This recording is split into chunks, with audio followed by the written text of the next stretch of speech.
es el momento de volver atrás, no es el momento de abandonar. Sigue adelante, mirándolo a él, pronto llegaremos al hogar. Aleluya. Olvidando lo que queda atrás, extendiéndome a lo que está delante, prosigo a la meta, al llamado de mi Dios. Con paciencia llegaremos al hogar.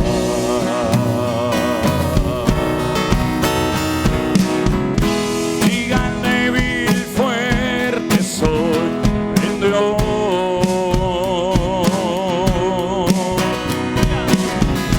Cristo, yo soy más que vencedor.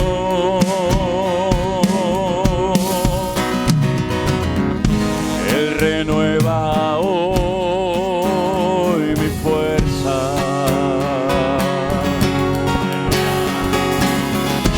Hay victoria en el nombre del Señor. Diga al débil, todo. Diga al débil, fuerte soy en Dios. Cristo, yo soy más que vencedor.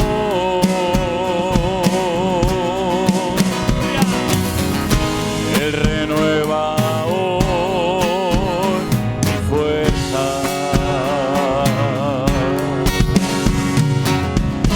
Hay victoria en el nombre del Señor.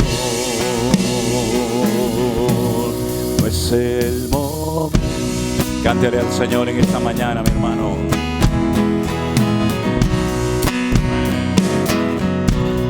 No es el momento de abandonar. Sigue adelante, mirándolo a él, pronto llegaremos al hogar. Diga al débil, fuerte.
Aleluya. Señor, te damos gracias en esta mañana por este privilegio tan grande que nos estás dando de poder congregarnos un día más, Señor, para recibir tu palabra en nuestras vidas. Gracias te damos, Señor, por este honor, por este privilegio de poder estar aquí reunidos, un grupo de tus hijos, Señor. En este primer día de la semana queremos levantar en alto tu nombre, mi amado Señor. Toca nuestros corazones, fortalece nuestra fe y que todos podamos salir de aquí totalmente renovados y bendecidos en el nombre del Señor. ¿Cuántos dicen amén? Aleluya. ¿Cuántos de ustedes saben por lo menos un versículo de la Biblia de memoria? ¿Cuál es el que tú te sabes o no quieres decir? Así rapidito. Pero no todo el Salmo, uno solo. ¿Qué dice el versículo 1, por ejemplo? Amén. Ese es el 1, ese es el 1. ¿Alguien más se sabe algún versículo, hermano? ¿Usted cuál se sabe?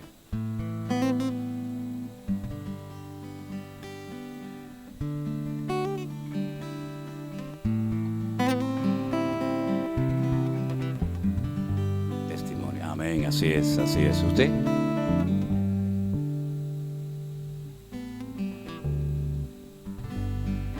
Amén, así es. Diré yo al Señor, esperanza mía y castillo mío. ¿Qué más? ¿Algún versículo ahí atrás? ¿Dónde está eso? Filipenses 4:13. Así es, hermano.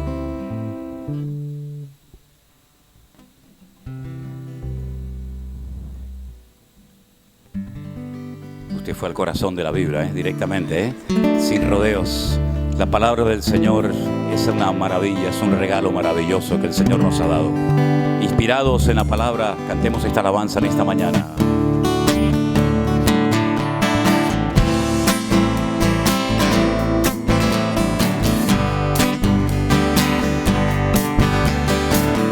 Tu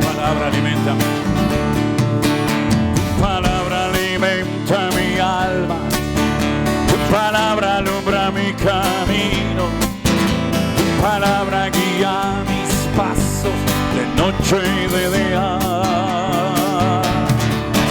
Tu palabra convierte el alma, tu palabra fortalece mi fe, tu palabra me ha hecho libre, me da vida. Una vez más dígalo conmigo, tu palabra alimenta mi alma, tu palabra alumbra mi camino, tu palabra guía de noche y de día. Palabra convierte el alma, tu palabra fortalece mi fe, palabra me ha hecho libre, me da vida. Dígale conmigo. Hermosa es tu palabra, más dulce que la miel. Tu palabra, hermosa es tu palabra, más dulce que la miel es tu palabra. Palabra nunca pasará, tu palabra es poderosa, tu palabra llena mi vida cada día. Palabra me renueva, tus promesas me bendicen, tu espíritu me guía la verdad. Hermosa es tu palabra, más dulce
tu palabra.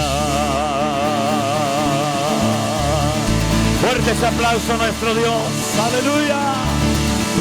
Tu palabra es hermosa, Señor. Tu palabra es lumbrera a mi camino y lámpara a mis pies. Aleluya. En aquellos tiempos bíblicos en los que no existían linternas ni nada por el estilo, ni podíamos utilizar la luz del teléfono, ¿no? Cuando se caminaba por la noche por las montañas de Israel, la gente ponía como una especie de unas pequeñas velas, pequeñitas, en la punta de sus zapatos. Y así daba un poquito de luz para ir iluminando el camino, ¿no? Y por eso el salmista, que probablemente fue David, el que escribió ese salmo, el 119, que es un cántico a la palabra de Dios, dice que, bueno, que la palabra de Dios es la que alumbra nuestro camino, ¿verdad? Cuando andamos en tinieblas, cuando no sabemos qué camino coger, cuando no sabemos qué hacer, qué decir, a dónde ir, pues recurrimos al mapa, a la palabra del Señor. Y la palabra del Señor nunca nos va a llevar por el mal camino, sino siempre nos va a llevar por el camino correcto, por el camino recto.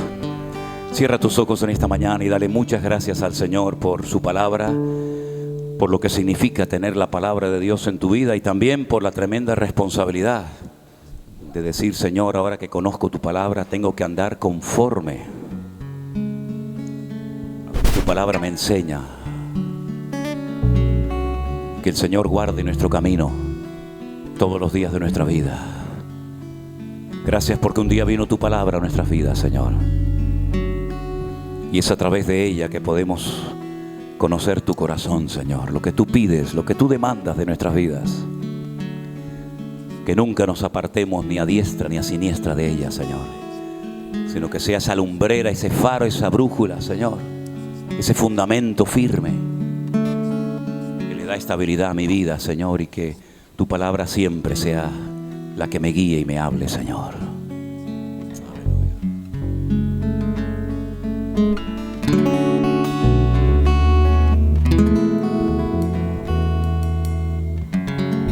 Levantamos nuestras voces en genuina adoración. Nos gozamos hoy aquí, adorando a nuestro Dios. Bendeciré tu nombre eternamente y para siempre.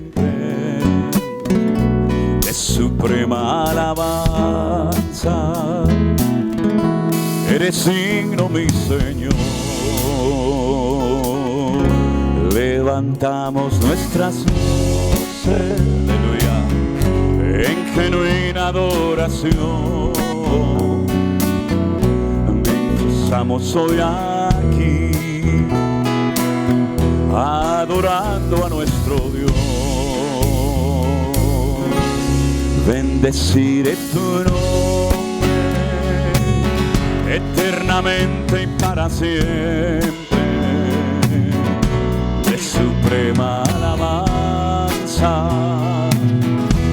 eres digno, mi Señor. Amén. Roca mía, mi salvación.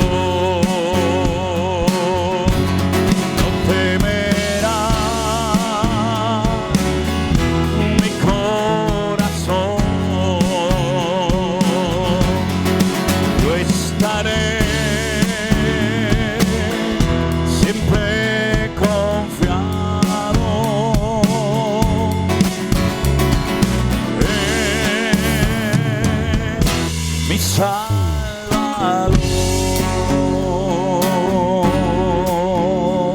Aleluya. Te alabamos, Señor Jesús. Qué bueno es alabarte y anunciar por la mañana tu misericordia y tu fidelidad. Eres mi fortaleza en medio de la angustia. Tú eres mi pronto auxilio en la tribulación. roca mía, roca mía, mi salvación, no temerá mi corazón, yo estaré siempre confiado en mi Salvador, roca mía, mi Salvador, no temerá mi corazón, yo estaré siempre confiado en mi Salvador.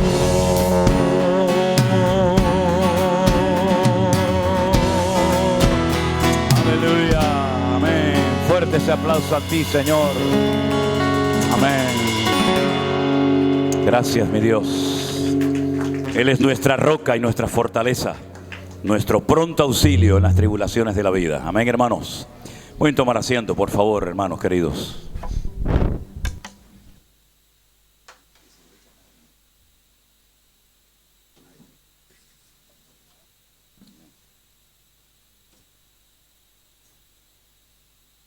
Bueno, gloria a Dios, hermanos. Hoy es nuestra última reunión, nuestro último culto, ya mañana, Dios mediante. Nosotros estamos ya saliendo para Tenerife y damos gracias al Señor por este tiempo tan hermoso que el Señor nos ha permitido tener aquí con todos ustedes. Espero que se hayan gozado, que hayan aprendido algo de la palabra. Y los que vinieron a ver al hombre, ya está, ya no hay más, ya está, ¿vale? Nos saludamos, nos damos un abrazo, todo lo que quieran, pero nosotros no hemos venido para que ustedes nos vean a nosotros, ni siquiera hemos venido para verle a ustedes. Hemos venido para juntos alabar al Señor y juntos aprender de la palabra. Y es una bendición, ¿no? Es un gozo cuando podemos estar juntos los hermanos, como dice la Biblia, en armonía, ¿verdad? Y ustedes no tienen que prestar nunca atención a cosas negativas, a cosas que no edifican, ¿verdad? A veces me dicen, no, pero es que resulta que coincidiendo con tu visita en otras congregaciones se han hecho una serie de actividades. Miren, hermano, a nosotros eso ni nos va ni nos viene. Cada iglesia es libre de organizar sus eventos. Nosotros, y digo yo también en primera persona, nosotros jamás ha sido nuestra intención sacar a nadie de ninguna iglesia. No necesitamos hacer eso. El Señor manda solo a la gente y nosotros nunca hemos tenido que hacerle la competencia ni hacer una actividad paralela a otra congregación para entrar a una especie de competencia. Nosotros no estamos en eso. Nosotros tenemos muchas cosas que compartir, tenemos muchas cosas que decir. Por lo tanto, el que quiere venir, la puerta está abierta.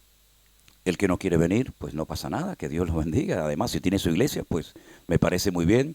Yo les agradezco a todos los que han hecho un esfuerzo grande para poder venir. Ayer teníamos varias familias, varios hermanos que vinieron de Holanda, tuvieron que marcharse, ¿verdad?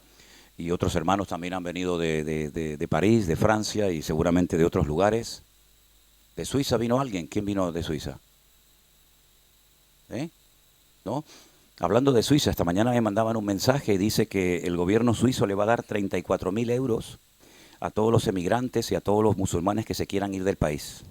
Porque dice que son tantos los emigrantes y los árabes que les van a pagar para que se vayan. Lo que tenían que haber pagado para que no llegaran los árabes, ¿no? Pero ahora están pagando para que se vayan. Pero bueno, así es la vida, ¿no? Sea como sea, lo que quería decir es que están los que tienen que estar. Y toda persona tiene oportunidad de aprender de la palabra, y si yo fuera pastor de una congregación aquí o donde sea, y viene alguien que a lo mejor tiene un mensaje un poquito diferente o no sé, o más profundo o de otros temas, pues yo haría lo posible por venir como pastor para también aprender, ¿no? Y traería a mi gente, ¿no? Para que la gente también pudiera ser bendecida. Pero como decía mi abuelo, que ya murió hace unos cuantos años, en esta vida hay gente para todo. Así que a nosotros no nos tiene que preocupar lo que hagan o lo que digan los demás. Usted ocúpese de su vida y de su relación con el Señor. Y los demás, Que el Señor los bendiga. Amén, hermanos. Bueno, dicho esto, ayer para los que estuvieron y para los que no estuvieron, estuvimos analizando así por encima un capítulo que es muy interesante del libro de Apocalipsis. Era el capítulo 12, ¿verdad? Donde vimos a una mujer que estaba embarazada, que había un dragón terrible que era el diablo, era Satanás, que quería destruirla, que quería devorar al niño tan pronto como naciera. Ahora, si nosotros cogiéramos la Biblia y digamos que la partiéramos en 4 trozos, en 4 pedazos exactamente iguales, cada uno de ellos, pronto llegaríamos a la conclusión de que tres cuartas partes forman un material profético. Es decir, la Biblia es el libro del mundo que más profecías contiene. Dicho sea de paso, como simplemente una pequeña aportación, en el Corán, este libro tan sagrado para centenares y miles de musulmanes, no hay ni una sola profecía, ni una. Sin embargo, la Biblia tiene 3 cuartas partes de material profético. No todas las profecías son para nosotros. Hay profecías que se dirigieron a personas en particular. Hay profecías que se dieron a países en particular. Hay profecías que ya se cumplieron. Hay otras profecías que se cumplió una parte, pero queda otra parte por cumplir. Y hay otras profecías que aún no se ha cumplido nada, sino que están intactas para estos tiempos finales en los cuales estamos viviendo. Ahora, en Mateo capítulo 24, que es los primeros versículos que vamos a estar leyendo en esta mañana, es interesante notar que el templo de Jerusalén, que hace 2000 años que lo destruyeron los romanos y no lo han vuelto a levantar, nadie, era el centro religioso de la vida judía. No es como hoy en día que uno va a su respectiva congregación, su respectiva iglesia, sino que había un lugar, un solo lugar en el planeta Tierra que estaba en la ciudad de Jerusalén, en lo alto de un monte que se llamó en su época el monte Moriah. Moriah significa el monte donde Dios me enseña. Moriah es maestro, Yah es Dios, el lugar donde Dios es mi maestro. Y fue el lugar que Dios escogió para depositar, para poner su gloria, por lo menos durante un tiempo. Allí se construyó el primer templo de Jerusalén, que lo construyó, como bien saben ustedes, Salomón, templo que fue destruido por Nabucodonosor. Después se volvió a reconstruir un segundo templo, más sencillo, más modesto. En los tiempos de Esdras y de Nehemías, volvió a ser destruido por segunda vez en la época de los romanos, en el siglo I. Y desde entonces ese templo no ha sido otra vez levantado, reconstruido. Es el sueño de los judíos, no de todos, pero de la mayoría de los judíos. Ellos quieren volver a tener su templo, porque no pueden construir un templo en Uganda, en Bélgica, en España, en América, sino que el templo del Señor tenía y tiene que estar en el mismo lugar donde siempre estuvo, en la ciudad santa de Jerusalén. Es un lugar tan importante que ahí se llevaron a cabo una serie de acontecimientos de trascendental importancia. Antes de que se construyera el templo, la Biblia dice que, por ejemplo, Abraham subió a lo alto de esa montaña y en una piedra que todavía está, una piedra que es gigantesca, como toda esta habitación enorme, que hace funciones de altar, fue donde Abraham subió con su hijo Isaac para sacrificarlo, ¿verdad? Después no fue necesario hacerlo. Los musulmanes dicen que no subió con Isaac, sino con Ismael. Sí, es todo al revés. Es todo lo que nosotros creemos, ellos lo creen todo al revés. Entonces, en ese lugar dice la Biblia que también David subió, aún no estaba el templo, porque había hecho un censo sin el permiso, sin la autorización del Señor, comenzó a morir un montón de gente, y él sube a lo alto de la montaña y ahí había un señor llamado Arauna. La ciudad de Jerusalén en su totalidad no había todavía sido conquistada, se llamaba Jebús. Dicho sea de paso, la única ciudad del mundo que tiene 70 nombres diferentes, y todos están en la Biblia, es la ciudad de Jerusalén. 70 nombres diferentes. El más conocido es Jerusalén, pero hay otros muchos nombres. Hubo un momento que se llamó Jebús, la ciudad de los jebuseos. Y allí subió David y dice que compró una parte del terreno y presentó un sacrificio al Señor y cesó la mortandad.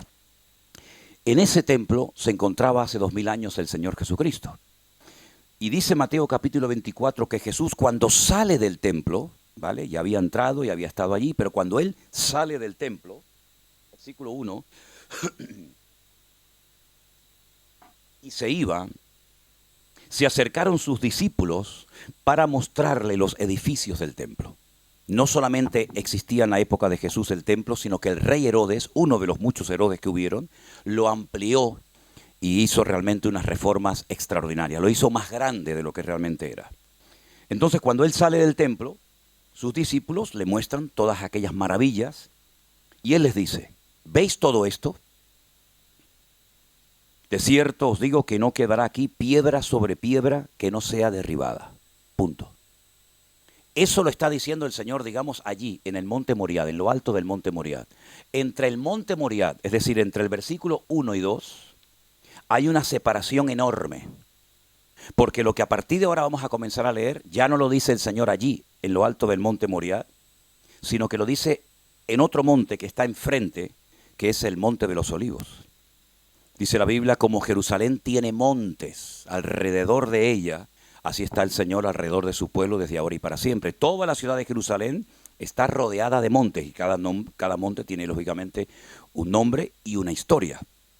Cuando ellos salen del monte Moriad, bajan por un barranco, por un torrente que se conoce como el torrente del Cedrón, suben a lo alto del monte de los olivos y allí dentro del monte de los olivos, a la falda del monte de los olivos, hay un lugar de olivos que se llama el huerto de Getsemaní, que era el lugar donde se prensaba la aceituna para extraer el aceite. Getsemaní significa el lugar de la prensa de aceite. Y entonces dice, estando él sentado en el monte de los olivos. Claro, uno lee el 1, el 2, el 3 y el 4 y parece que todo está junto. Pero cuando tú vas a Jerusalén y abres Mateo 24, te das cuenta que el versículo 1 y 2 lo dice en un lugar y el versículo 3 lo dice en otro lugar. Y eso es muy importante ver las distancias, ¿no? La geografía. Y entonces él sentado en el monte de los olivos, después de haber oído aquella declaración de que el templo va a ser destruido, los discípulos se le acercaron aparte. Ahora, en este evangelio no lo dice. Tenemos 4 evangelios, sabemos, ¿verdad? Mateo, Marcos, Lucas y Juan. En uno de ellos dice que no fueron todos los discípulos los que se acercaron al Señor a hacerle esta pregunta. Solamente fueron 4. ¿Y cuántos discípulos tenía Jesús? Tenía 12. Luego, parece ser que a otros no les interesó preguntarle nada al Señor. Pero se acercó Pedro, Jacobo, Juan y Andrés. Y esos 4 discípulos le dicen al Señor, dinos, ¿cuándo serán estas cosas y qué señal habrá de tu venida y del fin del siglo? Fíjate que dicen, ¿qué señal habrá de tu venida? Pero ¿qué venida si estoy aquí? Ya estoy aquí, ¿de qué venida estamos hablando? Ellos sabían que habría una venida, que habría una restauración del reino y que habría un fin de los tiempos. Y esa es la pregunta que le están haciendo. Ahora, qué importante es preguntar, pero preguntar a la persona indicada. Porque si ellos no hubieran hecho esta pregunta, todo el capítulo 24 de Mateo no lo tendríamos en la Biblia. Porque Mateo 24 es la respuesta a la pregunta que recién le acaban de hacer 4 de sus discípulos. ¿Cuándo serán estas cosas? ¿Qué señal habrá de tu venida y del fin del siglo o del fin de los tiempos? Entonces el Señor les dice, mirad que nadie os engañe. Es lo primero que tienen que tener en cuenta. Mirad que nadie os engañe. Porque vendrán muchos en mi nombre diciendo, yo soy el Cristo, yo soy el ungido, yo soy el Mesías. Y a muchos engañarán. Oiréis de guerras, rumores de guerras. Mirad que no os turbéis, porque es necesario que todo esto acontezca. Pero aún no es el fin. Se levantará nación contra nación, reino contra reino, habrá pestes, hambres, terremotos en diferentes lugares. Y todo esto será simplemente el principio de dolores. Entonces os entregarán a tribulación, os matarán, seréis aborrecidos de todas las gentes por causa de mi nombre. Muchos tropezarán entonces, se entregarán unos a otros y unos a otros se aborrecerán. Muchos falsos profetas se levantarán, engañarán a muchos. Y por haberse multiplicado la maldad, el amor de muchos se enfriará. Mas el que persevere hasta el fin, ese será salvo. Ahora, ¿qué es lo que está haciendo el Señor en este capítulo? Dando esta respuesta muy interesante y profunda.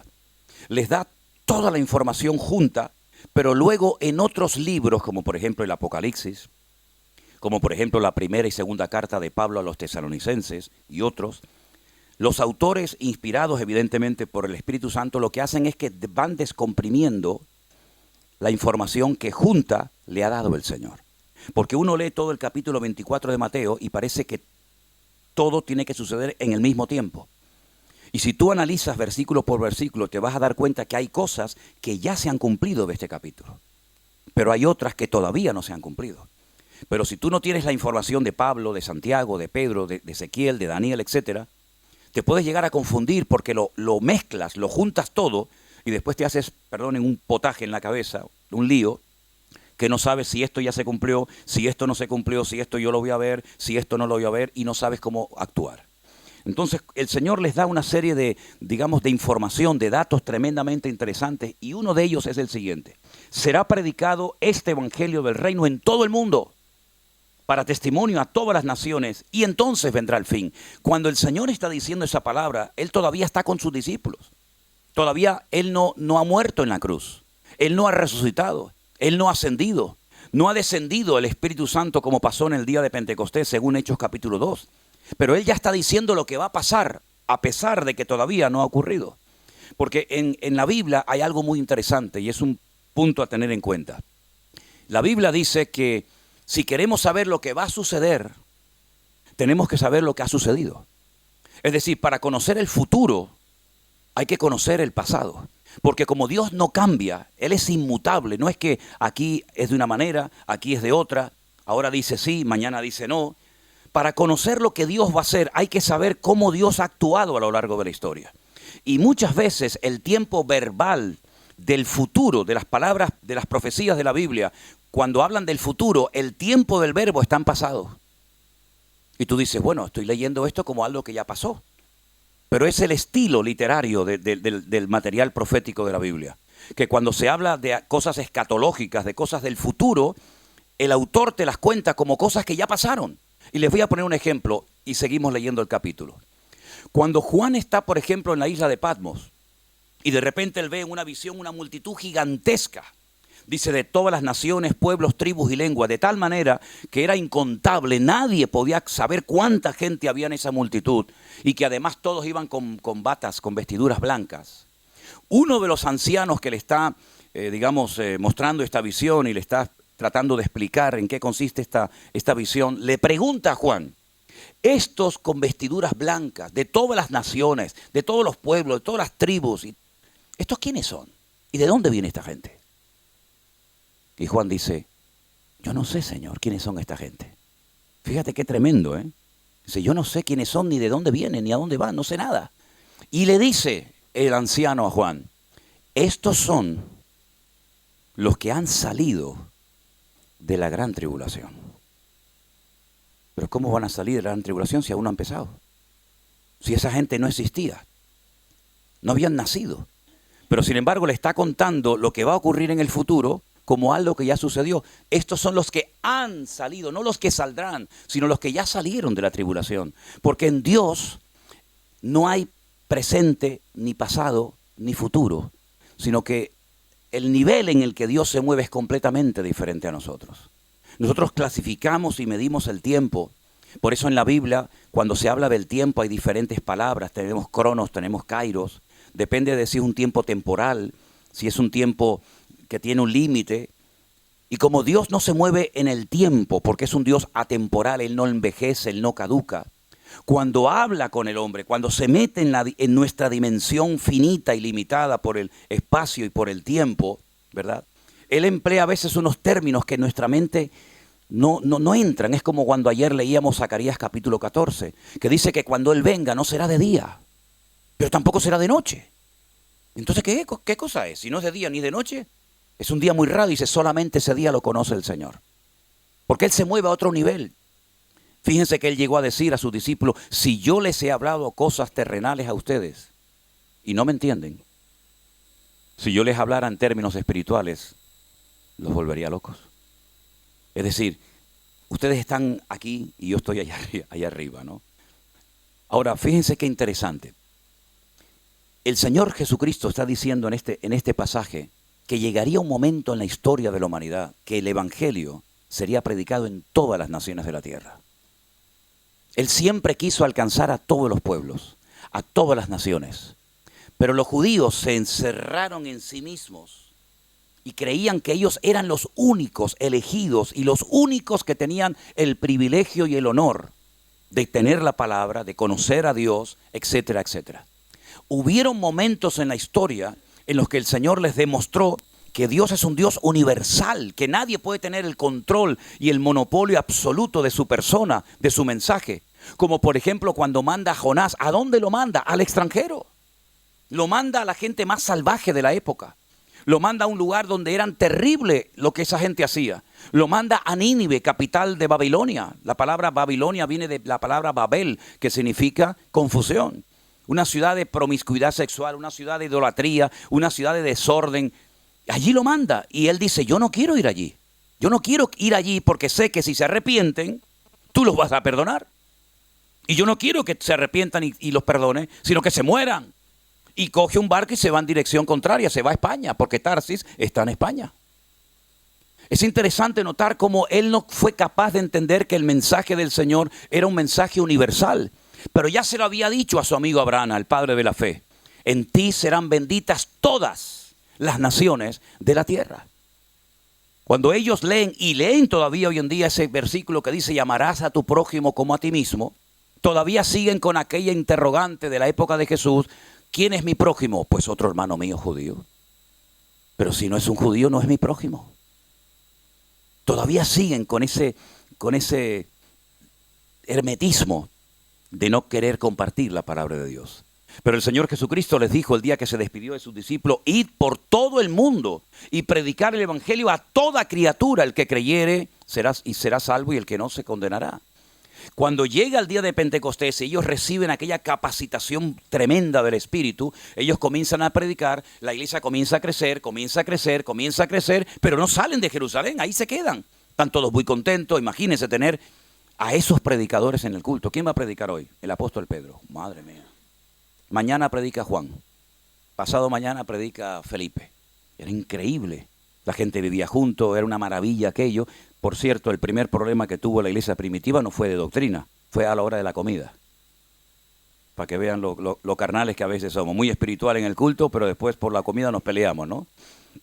Y tuvieron que nombrar a 7 diáconos para que no se pelearan las mujeres, que a ella le dio más, a mí me dio menos, ¿no? Fíjate qué interesante que el Señor tuvo que permitir una persecución para que salieran, porque si no, no iban a salir nunca. Incluso cuando Pedro va a la casa de Cornelio y viaja casi 3 días desde Jaffa, desde Jope hasta Cesarea, la marítima, cuando él llega a la casa de Cornelio, el centurión romano, y él le ve toda la casa abarrotada de gente con un hambre de recibir la palabra, él lo primero que dice es, bueno, ustedes saben lo mal que yo me siento como judío de estar aquí entre gentiles. Ustedes imagínense que yo llegara aquí esta mañana y yo diría, yo me siento fatal de estar aquí con ustedes, yo prefiero estar en mi casa, yo no quiero estar con ustedes. Pero ¿qué forma de empezar es esa? Es decir, todavía él no entendía que el evangelio no era algo absoluto de ellos, sino que era un mensaje que había que transmitir y compartir a todas las naciones de la tierra. Y nunca más Pedro fue a predicarle a ningún gentil. Esa fue la primera y última vez que va. Y mira que el Señor le dijo, a ti te voy a dar las llaves para que abras el reino a los gentiles. Pero parece ser que perdió las llaves. Y el Señor tuvo que levantar a un hombre con una visión más amplia, que fue capaz de ir a otras culturas, a otros idiomas, a otras costumbres, como fue el apóstol Pablo, ¿verdad? Y dice, yo si tengo que predicar al judío, me hago judío, si tengo que predicarle al gentil, me adapto a la cultura gentil, porque para mí el vivir es Cristo y el morir es ganancia, ¿verdad? Y hay muchos creyentes que piensan que lo que hemos recibido nosotros es solamente para los que estamos aquí. Y se olvidan de que ustedes están aquí para alcanzar a una ciudad entera. Y cuando alcancemos esta ciudad, vamos a la otra, y después a la otra, y después a la otra. ¿Y por qué ha avanzado tanto la maldad? ¿Por qué hay tanta tiniebla? Porque hay poca luz. Porque tú entras a una habitación toda oscura y enciendes la luz y se van las tinieblas. Porque las tinieblas son ausencia de luz. Y si nosotros somos la luz del mundo, si hay mucha tinieblas, ¿por qué no estamos brillando como deberíamos de haber brillado? ¿Y por qué el diablo avanza y toma territorio? Porque la iglesia se lo ha permitido. Ni más ni menos, porque nos hemos encerrado en nosotros mismos y mientras nosotros estamos aquí contentos y cantando y alegres, los hijos del diablo están haciendo su trabajo. Pero no es porque el mundo se haya ido de la mano del Señor, sino es porque la iglesia se ha dormido, se ha encerrado en sí misma y se ha olvidado de que tenemos que ir por todo el mundo y predicar el evangelio a toda criatura.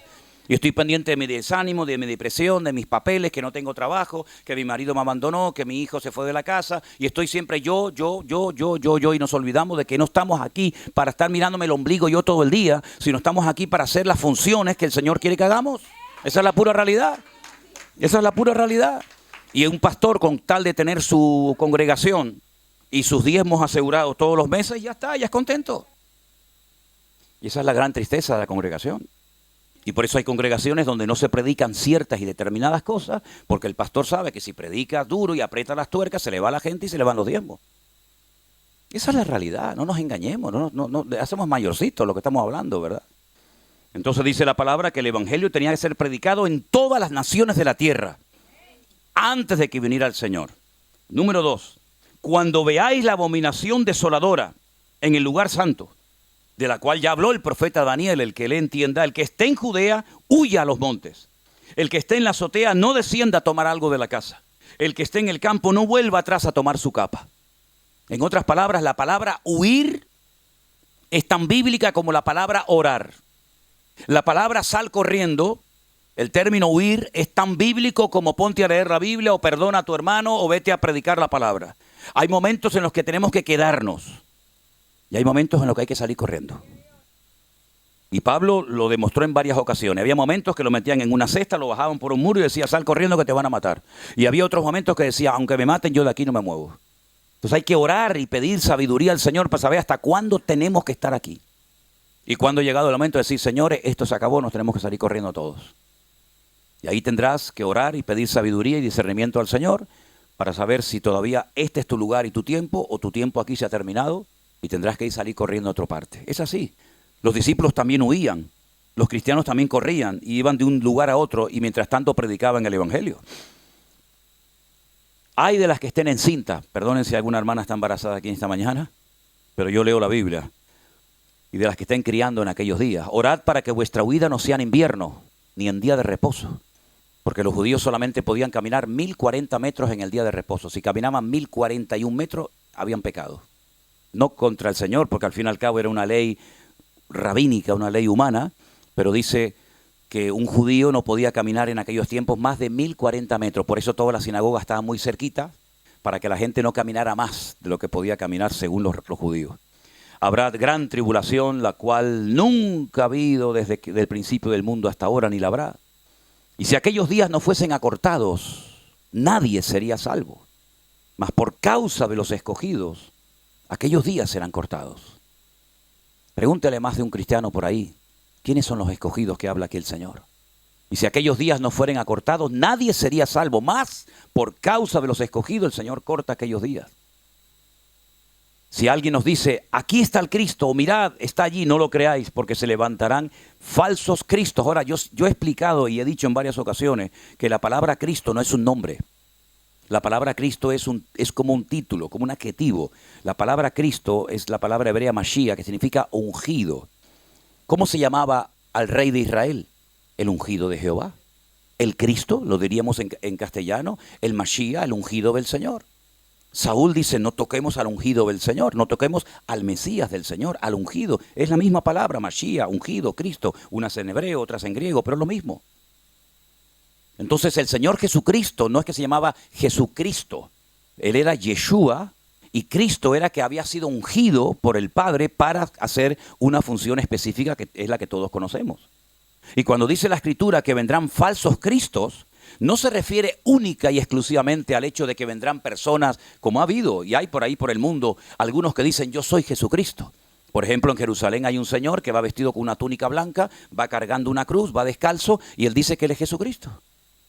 No se refiere solamente a eso, sino lo que nos está advirtiendo aquí el Señor es que, ojo, vendrán a lo largo de la historia falsos ungidos que engañarán a muchos.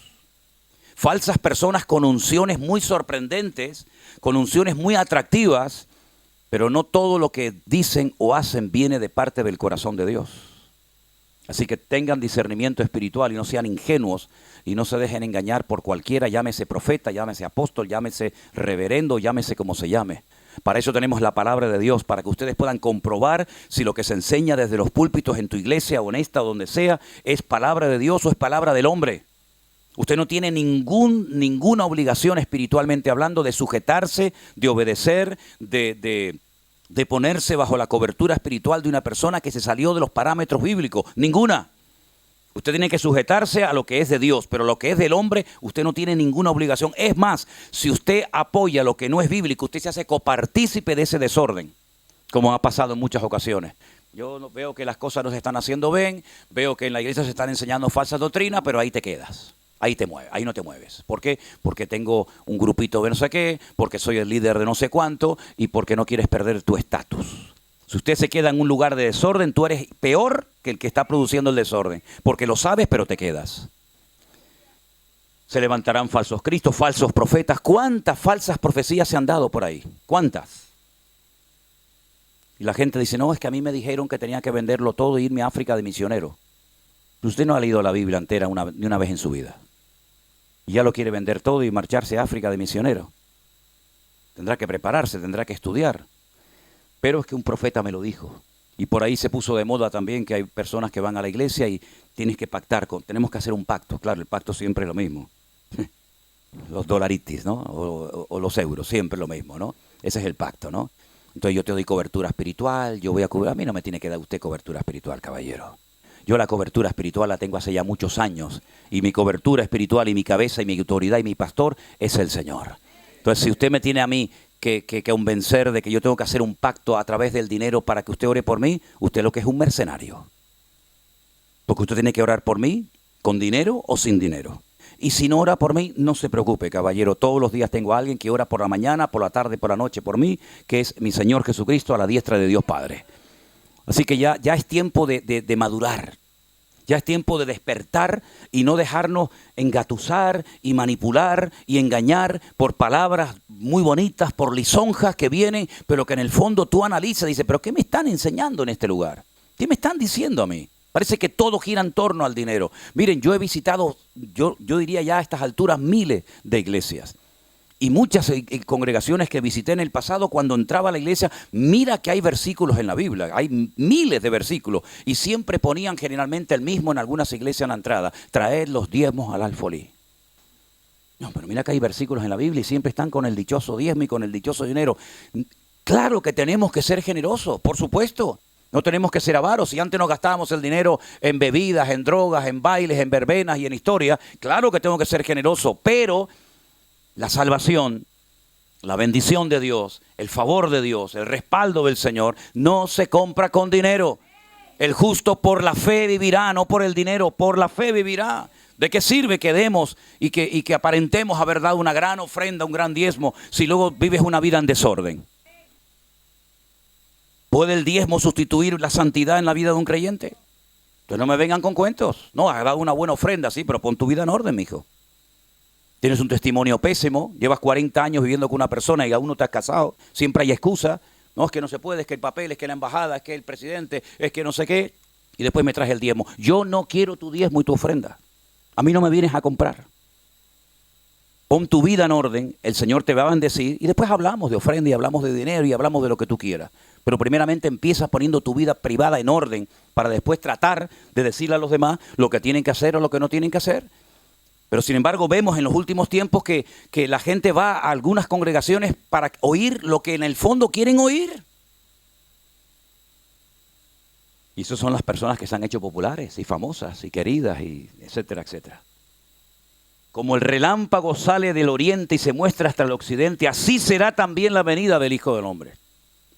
Porque donde quiera que estuviera el cuerpo muerto, allí se juntarán las águilas. Y podríamos seguir hablando y hablando de este capítulo extraordinario, pero la pregunta es, ¿en qué momento de la historia nosotros nos encontramos?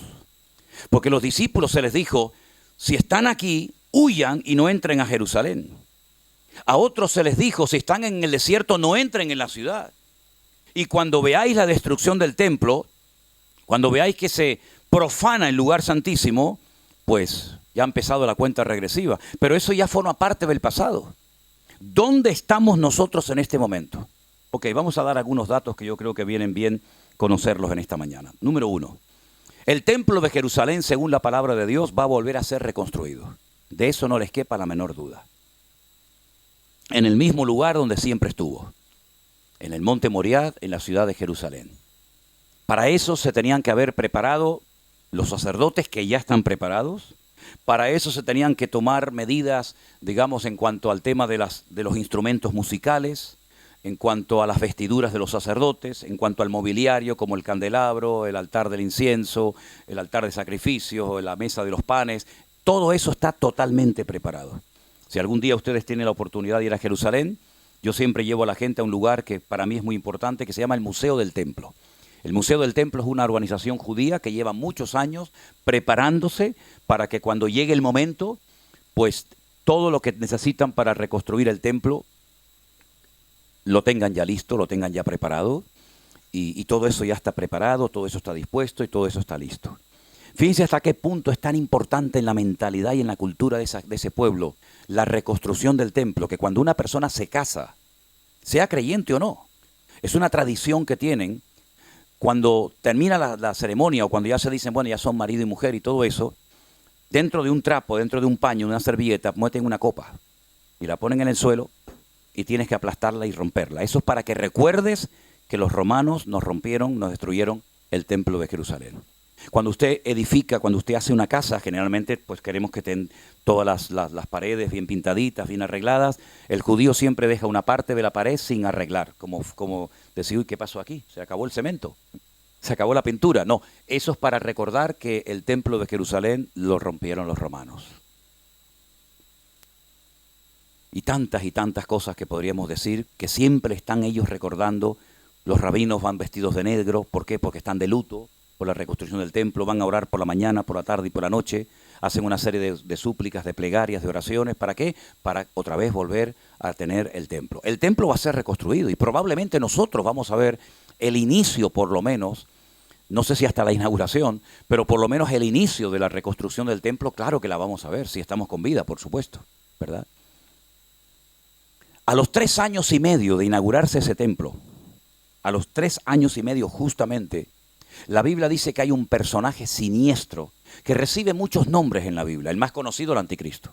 Ese es el más conocido. Pero curiosamente el único que emplea el término anticristo es Juan. Nadie más lo llama así. Por ejemplo, Pablo lo llama el inicuo, el hombre de pecado o el hijo de perdición. Daniel lo llama el cuerno pequeño, porque dice que es un cuerno que sale entre otros 10, que se levanta, que hace guerra, que destruye al norte, al sur, al este, al oeste, habla blasfemias, va a pelear contra los santos y les vence durante un tiempo, y él lo llama el cuerno pequeño.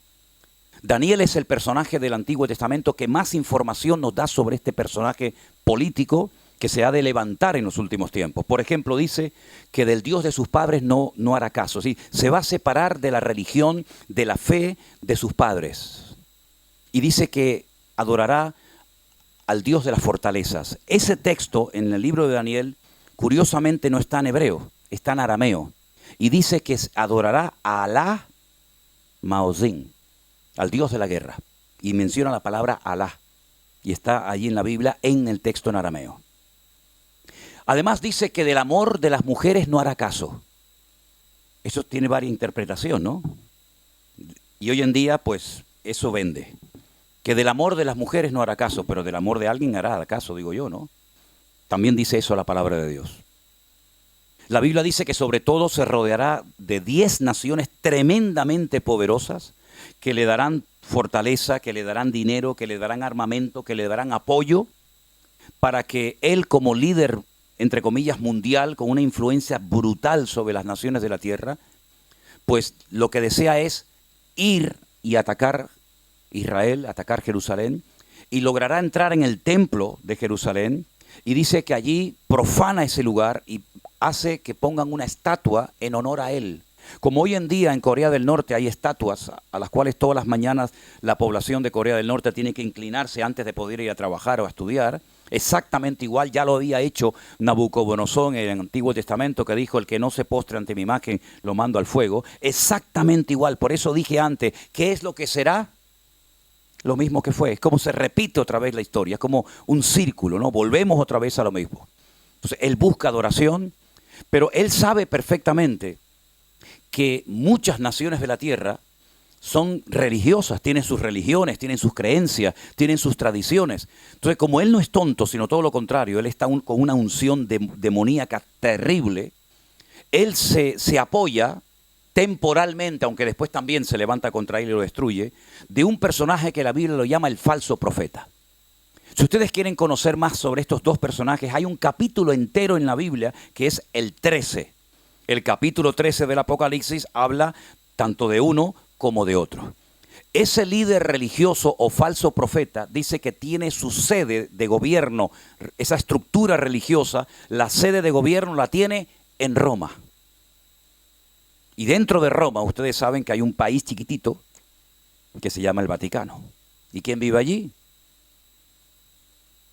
Don Francisco. Allí está Francisco, de momento. Y es interesante notar cómo las cosas se han ido dando de tal manera, ¿verdad?, que uno de los objetivos del Vaticano desde los años 60, desde el Concilio Vaticano II, fue unificar las religiones. ¿Para qué tantas religiones? Así como Europa se ha unido, ya todos tenemos una misma moneda, ya todos tenemos un mismo gobierno, que está aquí precisamente aquí en Bélgica, pues también tenemos que tener una sola religión. Y entonces se quiere hacer como una especie de sincretismo. Y ya se ha estado comentando hace algunos años que algunas asociaciones, algunas imprentas famosas, quieren hacer unas Biblias donde ya no aparezca el nombre Dios, Jehová o Yahvé, sino el nombre Alá. En el principio creó Alá los cielos y la tierra, para que de esa manera también con nuestros hermanos musulmanes podamos llevarnos bien.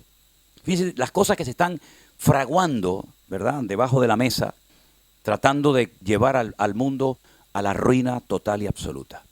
Cuando este personaje aparezca en escena, ¿verdad?, y la forma como él aparece la tienen descrita perfectamente en Apocalipsis capítulo 6, donde de una forma metafórica dice que él viene montado en un caballo blanco. No es que venga montado en un caballo literalmente, sino que dice la Biblia que viene montado en un caballo blanco y lleva un arco, pero si os dais cuenta, no lleva una flecha, y un arco sin flecha no vale absolutamente para nada. Es decir, él cuando entra en la escena mundial, viene ofreciendo algo que todo el mundo está deseando que suceda, y es paz y seguridad. Habiendo paz es porque hay seguridad. Si hay seguridad, hay paz. Y eso es lo que el mundo llegará a un momento en el que va a clamar que alguien venga a traer ese orden, esa estabilidad, esa paz, esa seguridad. Y les da igual, como dije el otro día, si es homosexual, si es hombre, si es mujer, si es satánico, si es católico, si es evangélico, si es rabino, si es musulmán. La gente estará tan desesperada que la palabra de Dios nos enseña que ese es el eslogan de su campaña: paz y seguridad. Ustedes saben que de hecho hoy ustedes tienen votación, ¿no?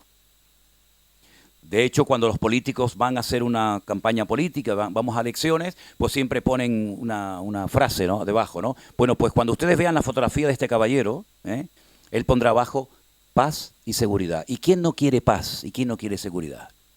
Muchos piensan que la seguridad y la paz en este mundo viene cuando tú tienes el bolsillo lleno. No hablan de una paz espiritual. Hablan de una tranquilidad, de una confianza, de abrir la nevera y verla llena. De mirar así la cuenta del banco y tener ceros a la derecha, no a la izquierda. Para muchos, paz significa eso. Entonces, él lo que va a hacer es crear un nuevo sistema económico en el mundo. De tal manera que el dinero y las tarjetas de crédito van a desaparecer completamente. Porque ustedes saben que cuando vamos a un lugar, hay gente que dice, ay, no traje dinero. Nunca lo trae, pero bueno. No traje dinero, bueno, venga, va, yo pago ya, yo pago. Después te mando un Bizum. Eso va a desaparecer completamente. Lo que va a utilizar este personaje siniestro es un sistema que, humanamente hablando, es extraordinario. Humanamente hablando, es una maravilla. Es marcar a la gente, poner una especie de microchip en su mano derecha. Y si no tiene mano, pues te lo pongo en la frente. Y si no tiene frente, es que está muerto. Porque si no tiene cabeza, ya me dirá, ¿no? Pero fíjate qué interesante. Todos los días, 3 veces al día, los judíos se ponen una cosa que se llama en español las filacterías, los tefilín, que son unas tiras de cuero. Yo las tengo en mi casa y las tenía que haber traído para enseñarles a ustedes cómo son y cómo se ponen. Es una cajita que dentro tiene 4 divisiones, ¿verdad? Y hay unos rollitos de versículos de la Biblia. Entonces te lo pones aquí en la frente y te lo atas y las correas van por atrás. Y luego hay otra cajita que te pones aquí en el brazo izquierdo, muy cerca del corazón. Te lo amarras 7 veces y entonces ya tienes la palabra del Señor cerca de tu corazón y la tienes aquí en la frente. Y qué curioso que el diablo, que siempre imita las cosas del Señor, le pone a la gente una marca en la frente y en el brazo o en la mano. Es increíble, ¿no? Tremendo, ¿no? Entonces, cuando tú vayas a sacar dinero de tu cuenta bancaria, no tienes que llevar tu tarjeta de crédito, todos tus datos bancarios, todos tus datos clínicos, toda ta información, ya no tienes que tener pasaporte, ni DNI, ni tarjeta de la Seguridad Social, todos tus datos están ahí metidos. Y dice la Biblia que nadie podrá comprar ni vender si no es marcado por este personaje. ¿Cuántos millones de personas se van a dejar marcar? Porque ustedes saben que hay gente muy espiritual, pero no le tocas el bolsillo. En cuanto le tocas el bolsillo, se le fue la espiritualidad. ¿Cómo yo había trabajado todo el mes para no poder poner ni un litro de gasolina en mi vehículo? ¿Para no poder hacer una compra para mi familia, mis hijos? ¿Qué me tengo que poner? Esto, póngalo ahora mismo. Probablemente nosotros ya no estemos en el mundo en esa época, en ese momento. Pero esto es lo que le viene al mundo. Ahora, cuando Juan escribe esto, seguramente los que leyeron en su época el libro del Apocalipsis habrán dicho, Juan se volvió loco, ¿eh? Juan de verdad que se le fue la cabeza, debe ser que está ya muy viejito y ya empieza a decir tonterías. Pues ¿cómo que nos van a poner una marca aquí y allá y no sé qué? Para él aquello era ciencia ficción. Pero es que también le pasó a Daniel en su época. La Biblia dice que Daniel escribía cosas, dice, Señor, yo no entiendo nada. Y le dice, tú escríbelas, séllalas, porque esto no es para tu tiempo, sino para el tiempo del fin. Hoy en día, gracias al Señor, tenemos tanta información, yo creo que demasiada información. Sabemos perfectamente que todo lo que el diablo, todo lo que Satanás, todo lo que el anticristo necesita para llevar a cabo sus objetivos, ya existe hoy en día. Cuando leíamos ayer Zacarías 14, que dice que la gente estando de pie se deshacen, así se desmigajan, que la lengua se les pudre en la boca, los ojos se les consumen. Uno dice, esas armas no existían en la época de Zacarías, pero hoy en día sí. Hoy en día en un ataque bacteriológico, un ataque químico, en un ataque nuclear, eso se puede dar en cualquier momento. Eso ya se puede dar. Cuando vemos, por ejemplo, que a los animales se les pone un microchip aquí en el cuello y cuando se pierden, una maquinita dice, este señor se llama fulano, este perro se llama fulano, el dueño se llama no sé qué, vive en tal sitio. Ya todo eso existe. Empezaron con los animales y después pasan con los seres humanos. Y marcarlos, controlarlos, ¿verdad?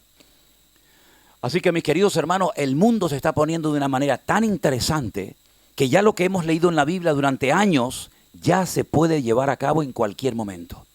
Ahora fíjense qué interesante. Si nosotros vamos, por ejemplo, a la segunda carta de Pablo a los tesalonicenses, ya en aquellos años, en aquellos tiempos, ya el apóstol Pablo, inspirado por el Espíritu Santo, evidentemente, ya nos hablaba de estas cosas. Segunda de Tesalonicenses capítulo 2. Avíseme cuando se tengan que marchar, porque como hoy es el último día, a lo mejor me pasa como Pablo, que predicó toda la noche. ¿Se acuerdan? Menos mal que no hay nadie subido a la ventana ni encaramado por ahí, porque si te caes y te matas, yo no te aseguro que te resucite, ¿eh? Yo no soy Pablo. En el capítulo 2 de Segunda de Tesalonicenses dice manifestación del hombre de pecado. Con respecto a la venida del Señor Jesucristo, de nuestro Señor Jesucristo, y nuestra reunión con Él, aquí hay dos cosas, la venida del Señor y nuestra reunión con Él. Os rogamos, hermanos, que no os dejéis mover fácilmente de vuestro modo de pensar, ni os conturbéis ni por espíritu, ni por palabra, ni por carta, como si fuera nuestra, en el sentido de que el día del Señor está cerca. Otra vez vuelve a decir lo mismo que Jesús dijo en Mateo 24. Mirad que nadie os engañe en ninguna manera. Lo mismo que dijo Jesús, ahora lo dice Pablo. Que nadie os engañe. Porque no vendrá sin que antes venga la apostasía y se manifieste el hombre de pecado, el hijo de perdición. ¿De qué está hablando Pablo en el versículo 1? De la venida de Cristo. Con respecto a la venida del Señor, así empieza Pablo. Y ahí aparece la palabra parousia, que fue la que les dije ayer. Con respecto a la segunda venida del Mesías, no os conturbéis, no se preocupen, no estén nerviosos, porque no vendrá, el Señor no vendrá hasta que, número uno, se manifieste el hombre de pecado, venga la apostasía y el hijo de perdición se manifieste. La apostasía es la pérdida de valores absolutos. Todo es relativo. Si a ti te gusta esto, lo haces, no pasa nada. Aunque esté mal visto, pero mal visto ¿por quién? Por el otro, pero a mí no me preocupa eso. Es decir, ya no hay un respeto, ya no hay una moral. Decía ya Nietzsche, el famoso filósofo judío Nietzsche, que por cierto era judío, hijo de un rabino judío, dijo, no hay nada más inmoral que la moral. Fíjate tú hasta dónde llegó este tipo. No hay nada más inmoral que ser moral. Y bueno, después escribió un libro también llamado El Anticristo, que tremendo, ¿no? La pérdida de valores. Hoy en día los que mandan son los jóvenes, no hay respeto al adulto, ¿verdad? Todo vale. ¿Te quieres casar con tu perro? Te casas con el perro. En España hay un señor que dice que toda la vida soñó con ser perro. Y se ha hecho una operación de 14.000 y pico de euros. Se ha modificado el cuerpo, se ha implantado pelos y no sé qué. Y él va de 4 patas, me imagino que cuando va al baño hace así. Y su sueño era ser perro. Entonces él va por la calle con la cadena y era el sueño de su vida. Y claro, uno dice, antiguamente diría, este hombre está loco. Pero hoy en día dice, no. Él siente ser perro. El otro día se casó uno con una gallina. Y hace poco se casó uno con una máquina de esta, una de esta virtual. Y el otro día otro se casó con él. Se divorciará de él también, ¿no? Se casó con él mismo. Y yo digo, esto es una cosa de loco, ¿no? Pero así es, así es. Eso es la apostasía, la pérdida de valores absolutos. Todo se puede hacer, hay un libertinaje tremendo. Pero aparte de que eso lo íbamos a ver antes de la venida del Señor, dice que se tiene que manifestar. Todavía no ha sucedido eso. El hombre de pecado, el hijo de perdición. Ahora, la pregunta es, ¿cómo podemos saber nosotros los creyentes? El mundo no se va a dar cuenta porque no está en esto. Pero nosotros que estamos en otro nivel, en otro estilo de vida, ¿cómo podemos reconocer si ese político que tanto está saliendo en televisión o que tanto habla y que viene aquí a Bélgica y que se va a la ONU, a Estados Unidos y va por aquí y va por allá y que es un hombre querido y respetado, ¿cómo podemos saber si es él o no es él? Porque esto no es una lotería, Tim Marín de Openhueco, Cucaramaca, la Titri fue. Esto no es una lotería, será, no será. Me acuerdo que cuando Gorbachev, ¿se acuerdan de Gorbachev, el ruso? Apareció y tenía una mancha aquí en la calva, decían, uy, el anticristo. El pobre lo que tenía era una en la cabeza. No tiene nada que ver el anticristo. Juan dice, en esto que les voy a dar hay sabiduría. Por eso dice la Biblia que si alguna cosa tenemos que pedir, es sabiduría. Pero sabiduría no de la tierra, terrenal, animal y diabólica, sino la que desciende de lo alto. Porque dice que el número de la bestia o de su nombre suma 666. No es que el número 666 sea diabólico, sea malo, ¿no? Porque si usted está contando 664, 665, 666, no está diciendo nada malo. Es simplemente una cifra. Lo que pasa que en el idioma griego que se escribió el Apocalipsis, o en el hebreo, idioma que el Señor escogió para escribir el Antiguo Testamento, esos idiomas son idiomas alfanuméricos. Es decir, que cada letra tiene un valor numérico. Ustedes saben que hay matemáticas que se hacen con letras. A más B igual a... Eso es. Entonces, si ustedes, por ejemplo, cogieran nuestro alfabeto, se lo saben, ¿no? A, B, C, D, ¿sí o no? La A, ¿qué número sería? ¿La B? ¿La Z? Ah, ahí los pillé, ¿eh? Es decir, cada letra tiene un valor numérico. Si usted se llama Juan y la J vale tanto, la U vale tanto, la A vale tanto y la N vale tanto, yo sé que Juan, el valor numérico es 325. No sé, ahora mismo no estoy en eso. Es decir, que si usted coge cada nombre... Bueno, de hecho le digo que hay un rabino en Israel matemático que cuando él lee la Biblia no la lee por lo que lee, por lo que escribe, por lo que está escrito, sino que la lee por el valor numérico.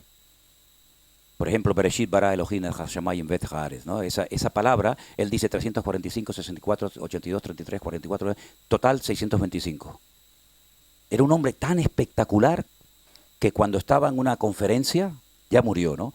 Pero era tan espectacular este hombre que era capaz de escribir con las dos manos 2 respuestas diferentes. Por ejemplo, usted me hacía una pregunta y yo en un papel escribía la respuesta, usted me hacía otra pregunta, yo escribía, y él escribía con las 2 manos la respuesta para ti y te la daba. Es un genio, una cosa increíble. Porque la Biblia se puede ver también por números. Por ejemplo, ¿ustedes no se han dado cuenta en el Salmo 119? Abran la Biblia un momentito por el Salmo 119, por favor, si es tan amable. Los primeros 7, 8 versículos creo que son. El 119. Un segundo. El 119, del 1 al 8, después del 9 al 16, son bloques de 8. 8, 8, 8. ¿Qué pone encima del versículo 1? Aleph. Encima del versículo 9, Bet. Encima del versículo 17. Y así hay 22 letras. Aleph, Bet, Gimel, Daleth, Hei, Vav, Zain, Het, Tet, Yod, Tet, Kaf, ¿verdad? Cada 8 versículos aparece arriba un nombre. Significa que esos 8 versículos en hebreo empiezan por la misma letra. Todos los versículos del 1 al 8 empiezan por la letra Aleph. A partir del 9, los siguientes empiezan todos por la misma letra. En español es imposible. Porque si decimos bienaventurado el varón, ya empieza por la B. Ya no empieza por la A. Eso es para aprenderse no solamente el alfabeto, sino para aprenderse dónde está el versículo. Porque si yo te digo un versículo que aparece por la letra Yod, yo sé que tiene que estar en el bloque número 10. Entonces multiplicas 22 letras por los versículos que contiene cada uno, que creo que son 8, pues ya sabes cuántos versículos tiene el capítulo 8. Bueno, esto es otro tema, ¿no? Pero lo que quiero decir con esto es que cada nombre tiene un valor numérico. Entonces Juan lo que dice es, cuando este hombre aparezca y tengan la duda, la sospecha de que puede o no ser el anticristo, saquen el valor numérico de su nombre. Y si el valor numérico de su nombre te sale 666, ese es. Entonces tienen que aprenderse las 22 letras del alfabeto hebreo, hermanos. Porque esto no se hace en español, esto se hace en hebreo. Vamos a vivir tiempos tremendamente interesantes. Y saben lo que oí hace años, no es una frase mía, pero me gustó mucho y yo la adopté como si fuera mía. Lo bueno de todo esto es lo malo que se va a poner todo. De tal manera que vamos a ver cosas que ni Pablo vio, ni Pedro, ni Daniel, ni Ezequiel, ni siquiera el mismísimo apóstol Juan. Vamos a ver muchas cosas en los últimos tiempos que nos van a dejar sorprendidos, pero simplemente lo que está ocurriendo es que se está cumpliendo el plan profético de Dios. Ahora ya sé que a muchos les han enseñado que el creyente no va a ver nada de esto, que nosotros nos vamos a ir, que todo esto es para los judíos, que Dios no nos ha puesto para allá. Ya sé todo eso, ya lo sé. Porque yo me crié en esa teología. Pero yo siempre he dicho que la teología de mi iglesia tiene que coincidir con la Biblia. Y si mi teología personal, mis ideas particulares, no coinciden con la palabra de Dios, tendré que renunciar a ellas. Y tendré que adaptarme a la Biblia y no pretender que la Biblia se adapte a mi creencia y a mi opinión personal. Y la Biblia dice que antes de que venga el Señor, lo dice aquí, lo estamos leyendo esta mañana, antes de que venga el Señor tiene que manifestarse la apostasía, la anarquía espiritualmente hablando. No hay control, todo vale. Y además se tiene que manifestar el hombre de pecado, el hijo de perdición. Y miren lo que dice Pablo, este hombre se va a oponer y se levanta contra todo lo que se llama Dios o es objeto de culto. Él no quiere que nadie adore a nada ni a nadie más que solamente a él. Es un ególatra, un hombre que quiere que lo adoren a él. Se opone contra todo lo que se levanta o se llama Dios. Tanto, escuchen bien esto, fíjese al colmo que llega, que se sienta, ¿dónde? En el templo de Dios, haciéndose pasar por Dios. Porque no lo he dicho hasta ahora, pero va a suceder algo tremendo con este hombre. La Biblia nos enseña que este hombre va a sufrir un atentado, una herida de muerte. Y el mundo va a creer que a este hombre lo han suicidado, como ya han intentado suicidar a Donald Trump en varias ocasiones, como mataron a Kennedy, como también dispararon una vez a un papa, etcétera, etcétera. La Biblia dice que al tercer día, este hombre volverá a salir en los medios de comunicación y toda la tierra se asombrará de que la bestia ha vuelto otra vez a la vida. Es una imitación, una copia de lo que le pasó al Señor Jesucristo, que murió y al tercer día resucitó. Y le harán creer al mundo la gran mentira de que este hombre fue asesinado y a los 3 días volvió a aparecer en la escena pública. Si usted no tiene toda esta información y usted está viendo todo esto, oiga, uno se queda realmente con la boca abierta. Además que durante un tiempo con este hombre la economía va a funcionar perfectamente. Como durante un tiempo en Alemania, bajo el régimen de los nazis, con Hitler, la economía fue de maravilla. Miren las carreteras, las autopistas. que se hicieron en la época de los nazis en Alemania, aunque estaban todas vacías porque no había coches para llenar aquellas autopistas, pero hubo un tiempo de prosperidad y la gente en el fondo, ¿qué es lo que quiere, hermano? Pues prosperidad, vivir bien, tener dinero y para de contar. Esa es la realidad, pero lamentablemente también es la meta de muchos cristianos. A ellos les da igual si gobierna la derecha, la izquierda, los verdes, los ecologistas, los homosexuales, los de arriba, los de abajo. Yo con tal de ganar dinero y comprar mi casita y ahorrar y meter dinero en la saca, yo estoy contento. Lamentablemente esa es la mentalidad de muchos creyentes.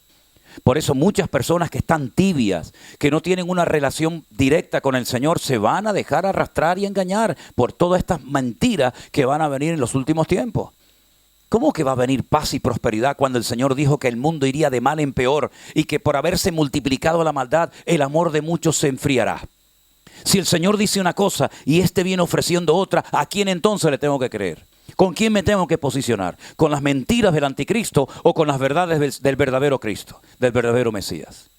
Se sienta en el templo de Dios, lo cual significa que el templo tiene que volver a ser reconstruido. Porque ¿cómo se va a sentar en un templo que no existe? ¿Te das cuenta cómo hay una referencia a la tercera reconstrucción del templo de Jerusalén?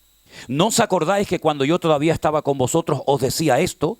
Ahora vosotros sabéis lo que lo detiene, a fin de que a su debido tiempo se manifieste. Ya está en acción. Esto se escribió hace 2000 años, 2000 años tiene esta carta. Y Pablo dice, ya está en acción el misterio de la iniquidad, solo que hay quien al presente lo detiene hasta que él a su vez sea quitado de medio. Y entonces se manifestará aquel inicuo, otra palabra que emplea, a quien el Señor matará con el espíritu de su boca y destruirá con el resplandor de su venida. Inicuo cuyo advenimiento, cuya aparición o manifestación es por obra de Satanás con gran poder, señales y prodigios mentirosos. Claro, durante este tiempo de engaño, de mentira, de manipulación, también dice la Biblia, y es un dato más, podríamos hablar años de estos temas, horas y horas. También habrán 144,000 predicadores, 12,000 por cada una de las tribus de Israel, que estarán predicando y ganarán a millones de personas para Cristo. Son los famosos 144,000 sellados, que no tienen nada que ver con los testigos de Jehová. También habrá 2 testigos, 2 predicadores, que no sabemos de quién se trata, podemos dar una opinión personal, ¿vale? Pero no podemos afirmar categóricamente fulano y mengano, que dice la Biblia que durante los primeros 3 años y medio de este periodo, porque el anticristo no gobierna 40 años, solamente está 7 años en el mundo. Sobre todo la segunda parte de los 3 años y medio es cuando realmente él se da a conocer con toda su maldad y con toda su agresividad. Pero durante los primeros 3 años y medio de su mandato estarán en Jerusalén 2 personas, 2 testigos, de los cuales ya habla la Biblia en Zacarías, que harán también grandes milagros, señales, prodigios, los quieren matar y no pueden, pero al final, después de 3 años y medio, los terminan asesinando y no los entierran. Ahora, eso en nuestra cultura no se entiende tanto como si viviéramos o fuéramos de allí. Porque no enterrar a un cadáver es lo peor que se le puede hacer a una persona.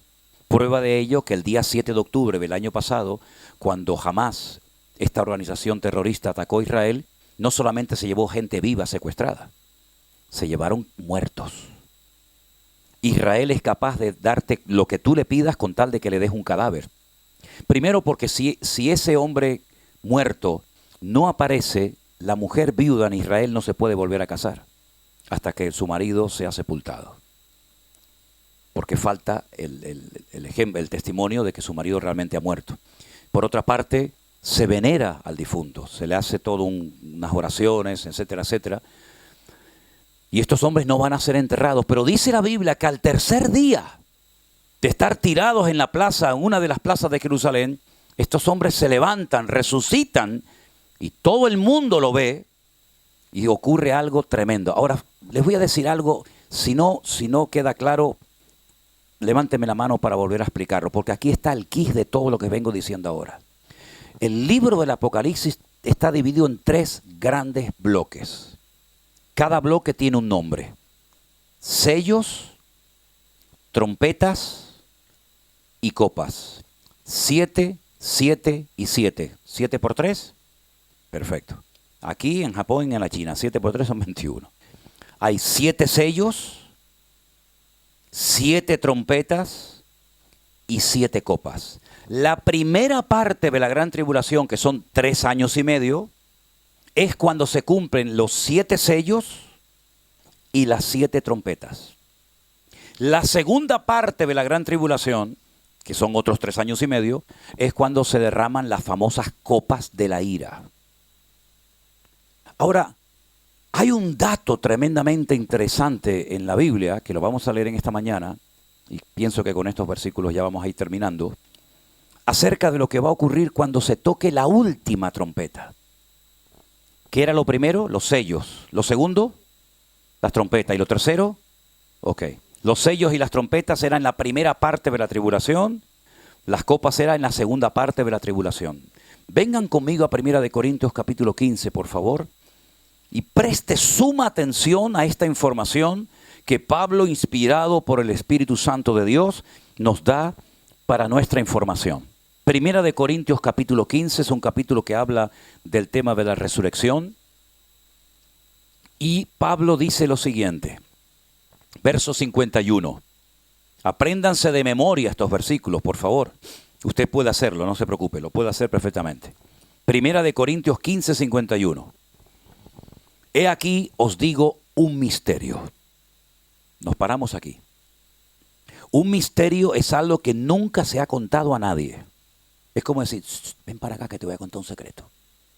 Un misterio es algo que no se ha revelado, algo que nadie ha dicho, algo que nadie ha contado, ni en el Antiguo ni en el Nuevo Testamento. Recuerden que Pablo estuvo en la misma presencia del Señor y dice que allí el Señor le mostró cosas que incluso algunas les dijo, no las escribas, no las cuentes a nadie. Pero Pablo dice, os voy a contar un secreto, un misterio. Vamos a ver cuál es. ¿Cuántos son chismosos aquí?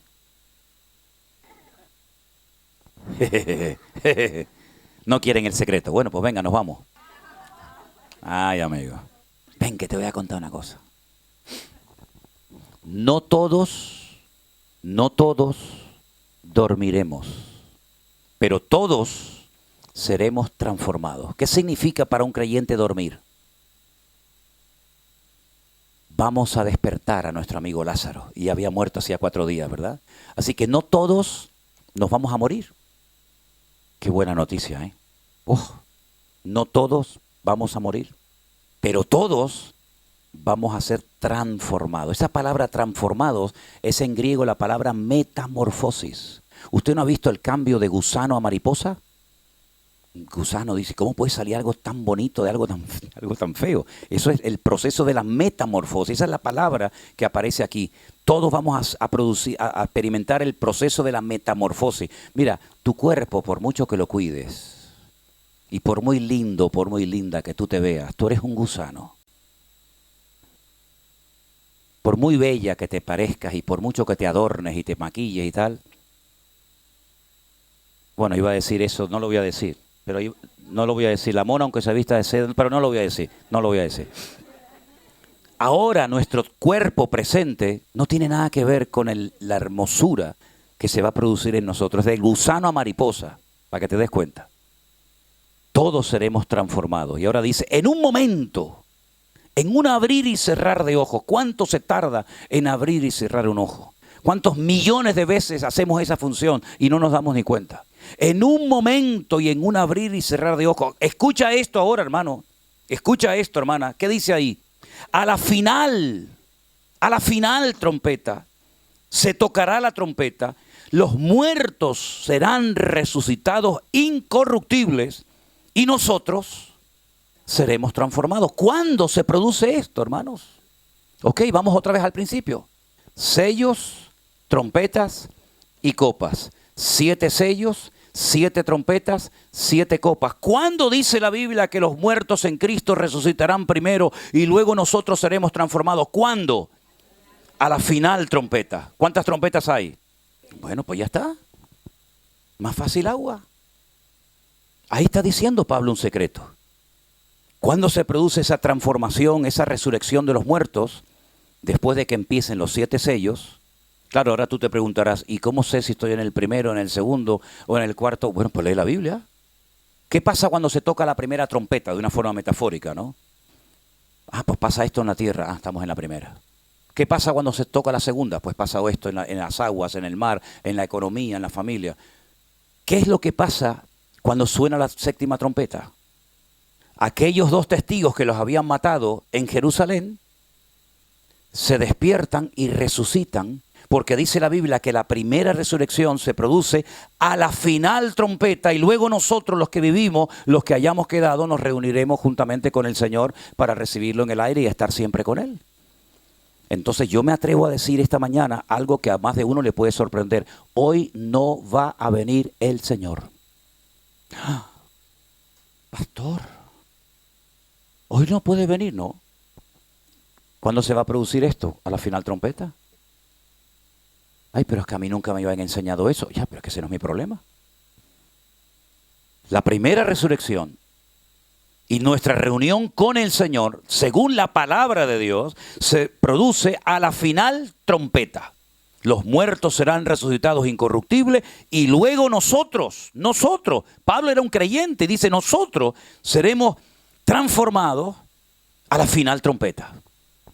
Entonces, mi querido hermano, esto nos da una información impresionante para saber en qué tiempo de la historia nos encontramos. Lo que no podemos seguir más tiempo en la ignorancia y diciendo, a mí estos temas me dan mucho miedo, pastor. A mí no me gusta hablar de esto porque después tengo pesadillas por la noche. Y a mí me pasa todo lo contrario. Yo cada vez que hablo de esto me entra un gozo y una alegría de saber que a lo mejor no me muero. Porque la verdad es que no me hace ninguna gracia que me entierren, ¿sabes? Por si acaso estoy medio vivo y ahí me meten, tú imagínate.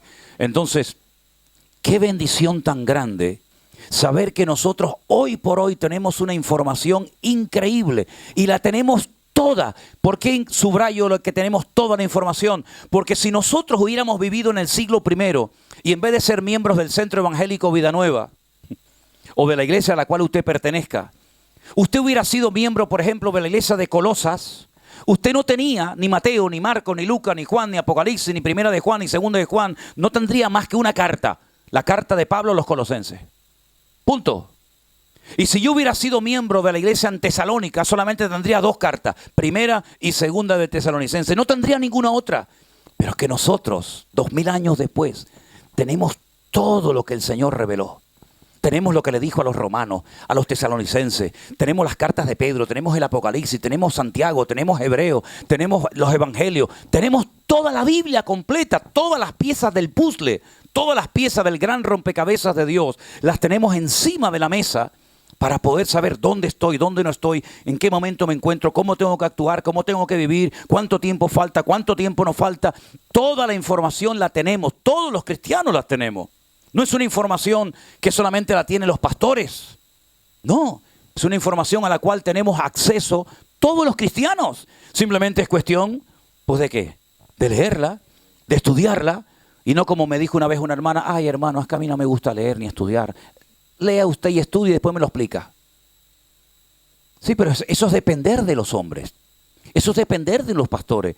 Y cuando, si Dios no sé si ocurrirá otra vez o no, y si no nos podemos ver más, y si no nos podemos congregar, y si prohíben las reuniones privadas en las iglesias, porque en muchos lugares ya públicamente no se pueden hacer, pero ¿quién nos dice a nosotros que no puede haber una ley que cierren las congregaciones?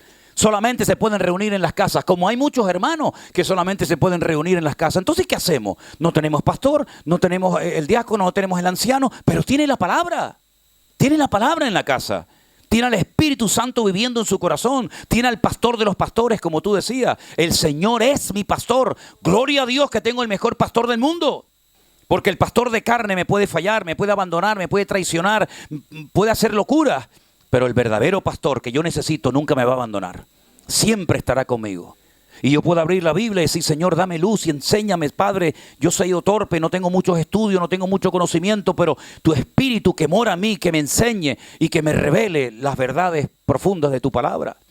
Y por eso cuando uno lee estas palabras, yo digo, Dios mío, ¿por qué no hay creyentes que leen más la Biblia y se dedican más al estudio exhaustivo de la palabra? Cuando la palabra es lo que decíamos antes, lámpara a mis pies, tu palabra, y lumbrera a mi camino.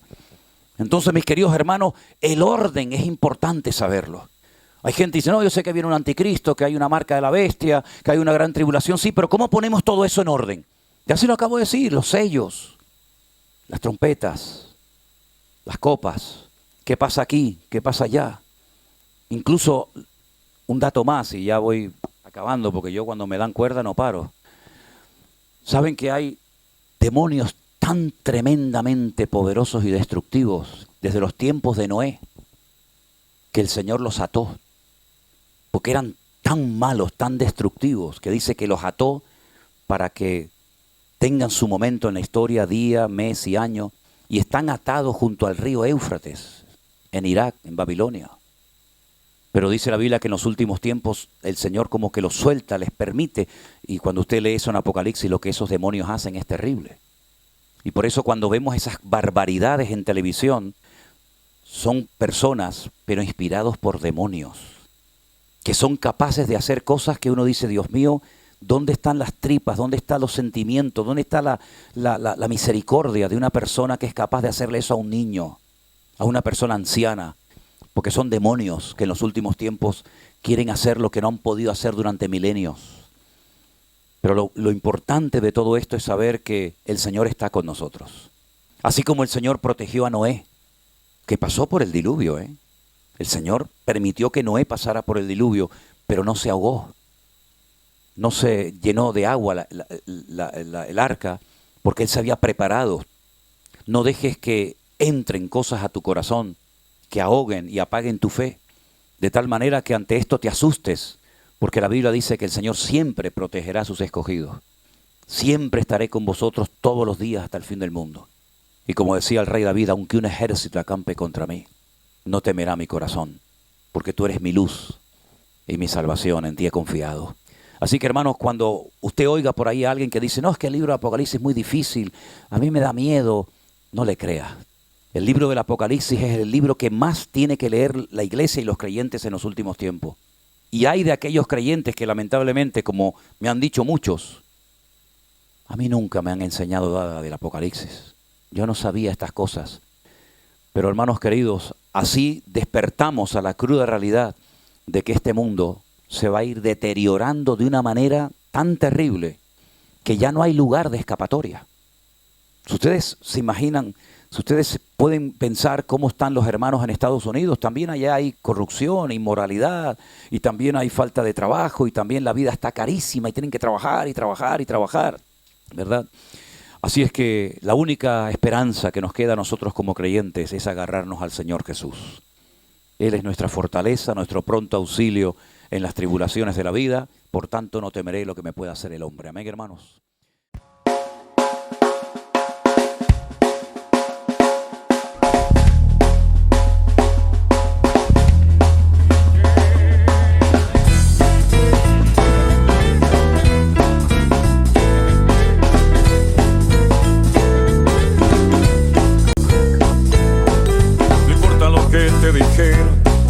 No importa lo que te hicieron, tienes que aprender a descansar en Dios.